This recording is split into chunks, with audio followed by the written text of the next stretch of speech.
Ya, kami sudah terhubung lewat sambungan telepon sore hari ini dengan Kabag Penum Divisi Humas Polri, Kombes Pol Ahmad Ramdan.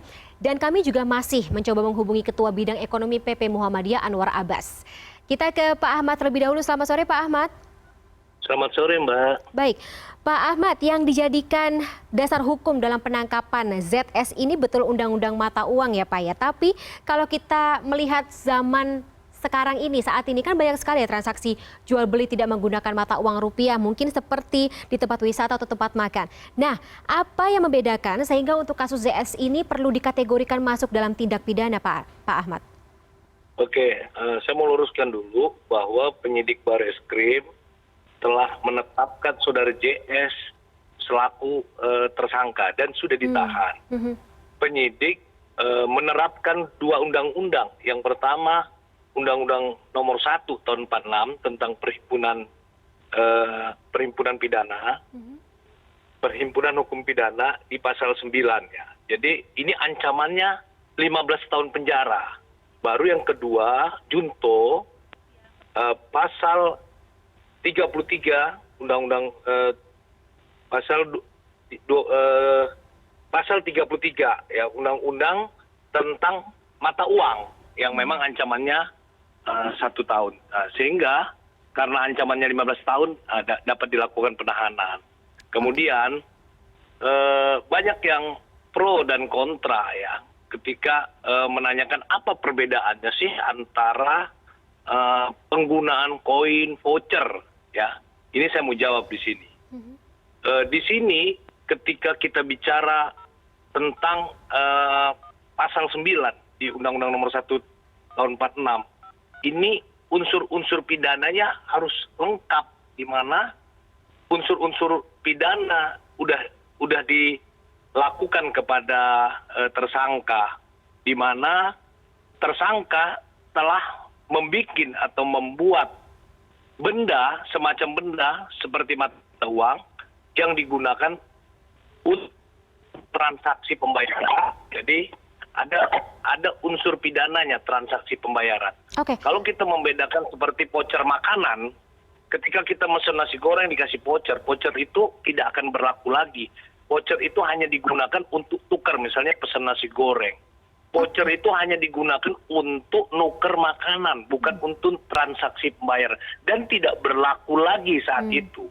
Kalau kita contohkan dengan koin, banyak yang koin-koin di tempat main-mainan itu, ketika membeli koin tersebut, koin itu hanya digunakan sarana untuk masukkan koin sehingga mesin mainan jalan. Di situ perbedaannya, Mbak. Oke, Pak Ahmad tadi mengatakan bahwa yang membuat koin dinar dan dirham ini itu Pak ZS sendiri.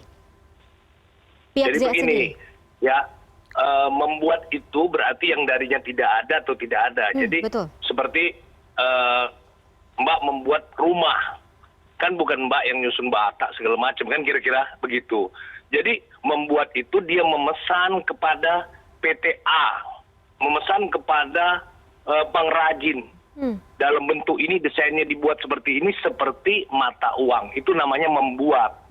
Membuat mata uang yang digunakan untuk transaksi jual beli, untuk transaksi pembayaran. Oke, berarti bukan koin dinar dan juga dirham yang diproduksi oleh Antam seperti itu ya, Pak?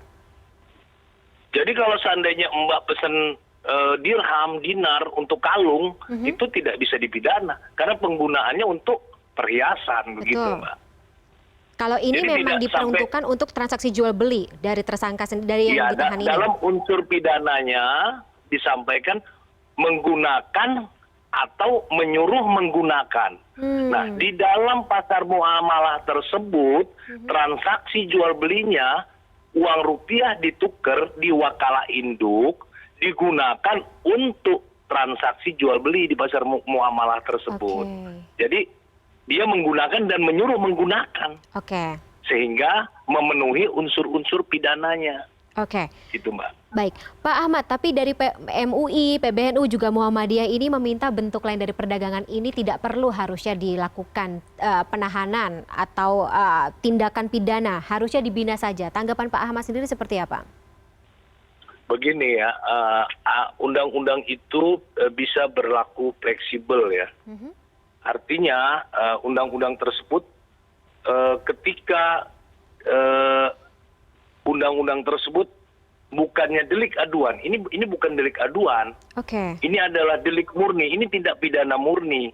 Ketika delik aduan saya mencontohkan ada terjadi pencurian di dalam rumah tangga gitu. Nah ini delik aduan ketika bapaknya memaafkan anaknya terhadap pencurian tersebut, maka ini tidak akan dilanjutkan pidananya. Ini adalah tindak pidana murni, delik murni.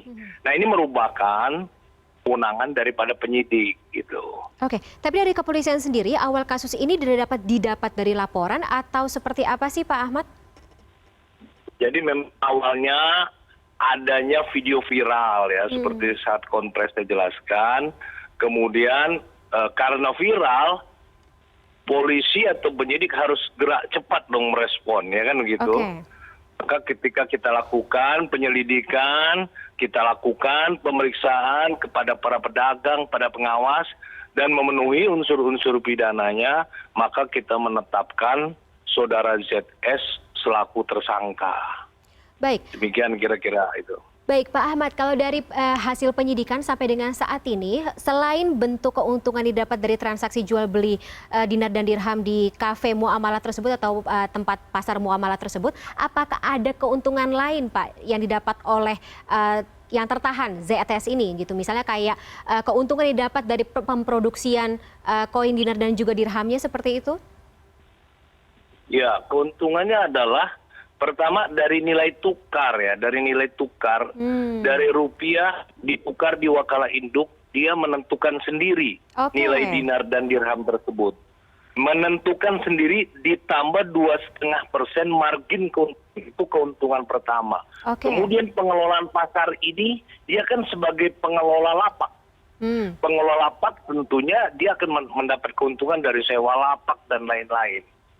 Jadi dia ZS, tersangka ZS ini bukan sebagai inisiator, tapi dia juga sebagai pengelola, kemudian dia juga sebagai penyedia lapak, kemudian dia juga sebagai pengelola wakalah induk, tempat tukar menukar. Jadi ada 4 peran dari ZS itu sendiri. Oke. Dalam pemeriksaan sejauh ini ada beberapa orang yang pasti ikut diperiksa ya Pak ya terkait dengan ZS sebagai tersangka. Kira-kira apakah akan ada penambahan orang lain lagi yang mungkin bekerja sama dalam proses transaksi jual beli tersebut?